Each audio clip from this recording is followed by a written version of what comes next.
So your central question, how do I use the special Pythagorean theorem on 3D boxes? We're going to use it to solve for diagonals and for side lengths, which you've done before, but just with Pythagorean theorem.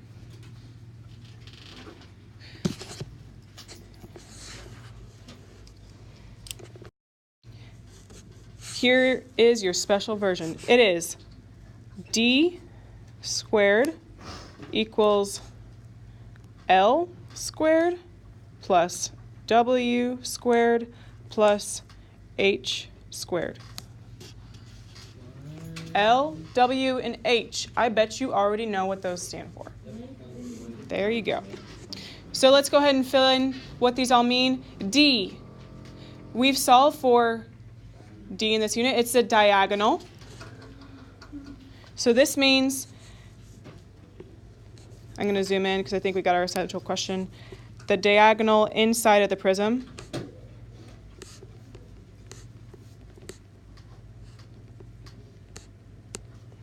And then length, width, and height, I hope, is not new. So L is the length. W is the width. H is the height.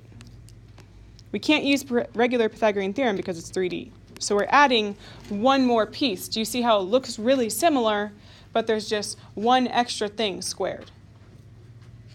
Because it's 3D. So the diagonal squared equals the length squared plus the width squared plus the height squared. Sounds really similar to a squared plus b squared equals c squared, right? Yeah, just a little bit different because it's a six-sided figure, not just a 2D shape. So on this problem, since it's asking us how far away is point A from point D, we need to draw a line from A to D.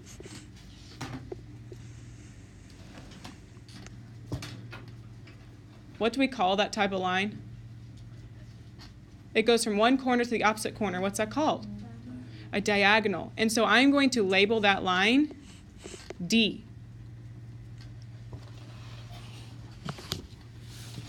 Because it cuts through the shape.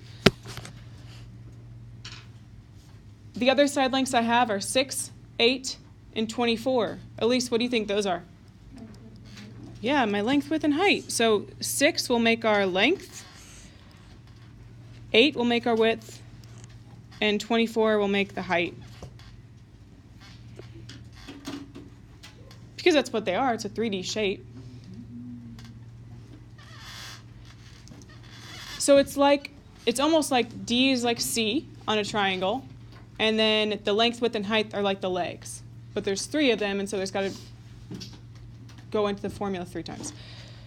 Okay, write down just like we did Pythagorean theorem. We're going to start by writing down the D squared, diagonal squared equals the length squared plus the width squared plus the height squared. We always start by writing that down.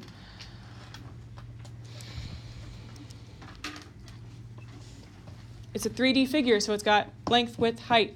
It's got 3 things, not just 2 legs. Francesca, what is my length? Yeah, so I'm going to put 6, but I'm going to say 6 squared. Thank you. Jawan, what should I put for W squared? 8. Yep. My width is 8. So I'm going to do 8 squared.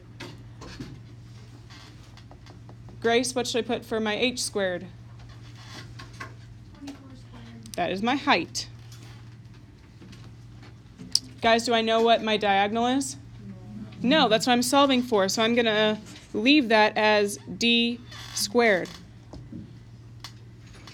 We're going to do this the same way we would do it if we're solving for C. So we're going to write down, well, what is 6 squared, what is 8 squared, and what is 24 squared? You guys should know the first two. What is 6 times 6? 36. So I'm going to write 36. What's 8 times 8? 64. And does anybody memorize 24 times 24 yet? What is it, Olivia? 576. Yeah, good. Yeah, it's 576. It is. – That's a good one to know. I'll move up. And let's bring down those plus signs. Does this look familiar? It's just adding one more piece to it. I hope it looks similar to what we've already done. And we still don't know what d squared is, so bring it down, just like we'd bring down c squared. Just like when you're solving for c, you just add all that up. 36 plus 64 plus 576. Alyssa, what do I get? 676, which I believe is a perfect square. Am I right? Yep. Yep, we've done that one before. Bring down d squared. What's the opposite of squared? Square root. Oh, thanks. Square root of 676 is what, Canaan? Canaan? Thank you, Canaan. The diagonal is 26. Does it give us a unit on these, or is it just numbers? No. So we're going to say 26 units long. So from A to B, it's 26. A to B. A to D. Check it. That should be the longest side in your prism. Is it? 26 is bigger than 24. It's bigger than 8. It's bigger than 6. So you did it right. Okay, that's how we solve for a diagonal. We're going to do one more example, solving for a side.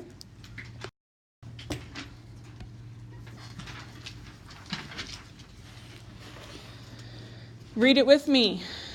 The figure below is a rectangular prism. It's a box with 6 sides and a rectangular base.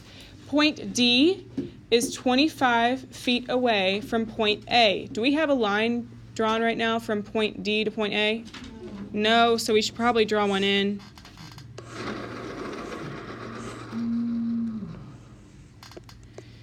It says point D is 25 away. So Desavian, what should I do with that 25?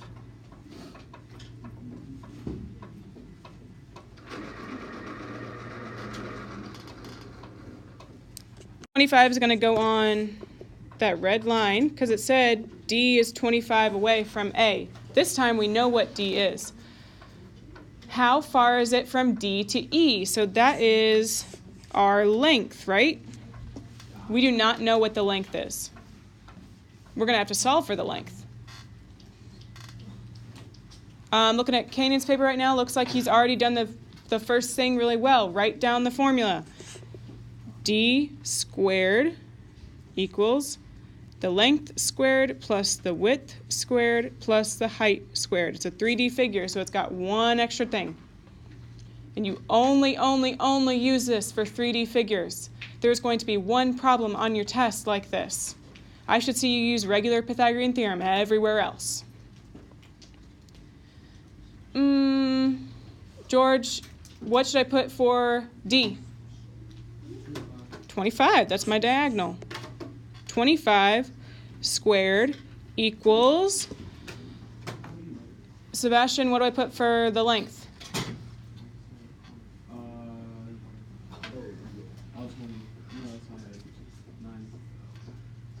Do you know what the length is? You don't know what the length is. Trick question. You don't know what it is, so we're going to leave it as L. Or you could put X, whatever's your fancy, you know. And then this would be 9 would be my width, and 20 would be my height. If you interchange these, it's not a huge deal because you could flip the figure however you want. So plus 9 squared plus 20 squared. Just like you would solve for a leg for Pythagorean theorem, let's rewrite our equation. Jovi, what is 25 squared? 25 squared is 625. Yeah, that's another good one to memorize. L squared, we don't know. Bring it down. Class, what's 9 squared? 81. Good one. Ooh. Okay, don't type this one in your calculator. You know that 2 times 2 is 4, so what's 20 times 20? 400. 2 zeros. Okay, let's rewrite again. Bring down the 625. This one is a little bit different because we can't subtract yet. What do I have to do first? Could someone raise your hand and tell me what has to happen first? Zachary? Add what? Add the height and width. Yep. These two? 181. Good. So it's going to say L squared plus 481. Now, just like for Pythagorean theorem, you can subtract 481 and take the square root.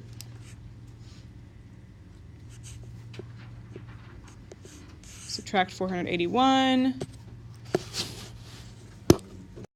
Man, that was so nice of me. 144 is equal to L squared.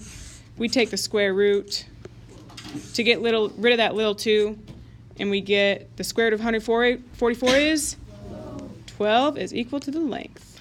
Again, I didn't give you units, so you should probably say 12 units is the length.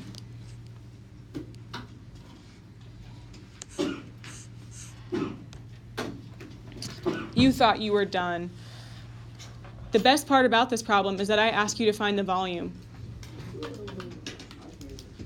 Someone remember how we find the volume for a rectangular prism? Oh, I see some hands going up. Thank you. Elise, how do I do it? Yes, the volume is the length times the width times the height.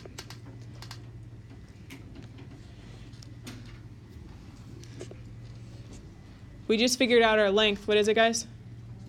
12. Look at the figure now for the next two. What is the width? 9.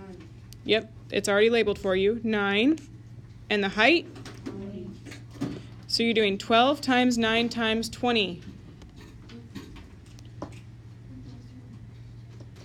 I know 9 times 20 is 180, but I don't know if I can do the next part in my head. So someone help me out. Type it in your calculator, please. 2,160 units squared or cubed? Cubed, it's 3D. Volume is asking about the space on the inside, which is made up of a bunch of little cubes. Last question on here. When is the only time we use this special version of Pythagorean theorem? Please tell your neighbor when do we use it? 3D shapes. Today we only talked about rectangular prisms. So only if it looks like a box.